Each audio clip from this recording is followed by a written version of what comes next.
Did you know that in New Jersey, there are laws to ensure that every public contract offers an equal opportunity for qualified women and minority workers to be employed?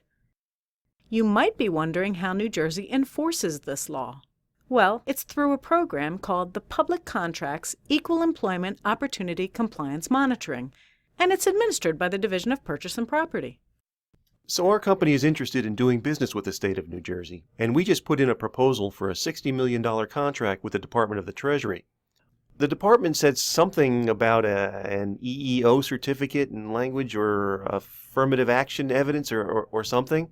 Is this something I need to know to do business with a public agency? Yes. You know, it sounds complicated. It's really not. Let's say you've been told that you are the intended awardee of a contract, but you don't submit the proper affirmative action evidence or language. The bottom line is you just lost out on a $60 million contract. That's because no public contract can be awarded and no money's paid until you, the vendor, agree to contract compliance. What's contract compliance? Compliance means submitting the proper evidence and proof of good faith efforts to provide equal employment opportunities. It's a good thing because it promotes workplace opportunities for qualified women and minorities so we can level the playing field. All right, so you're saying I need to do paperwork, right? Yes, but it's not difficult. Successful bidders are required to submit affirmative action evidence. But do I have to do this before I even know if I've been awarded the contract? No, only successful bidders submit evidence, and that's required after they receive notification of the award. But don't forget, you do have to submit it prior to the execution of the awarded contract. So what happens if I don't submit the evidence?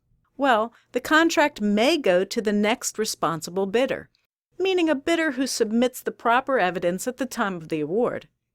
If it's a contract for the procurement of goods and services, you must submit one of the 3 types of evidence: a copy of a letter of federal approval, a certificate of employee information report, or Form AA-302, an employee information report. On the other hand, if it's a construction contract, you have to complete and submit the initial project workforce report form, AA-201. Okay, now you have me curious. How do you know if a vendor or contractor is in compliance with EEO and affirmative action laws?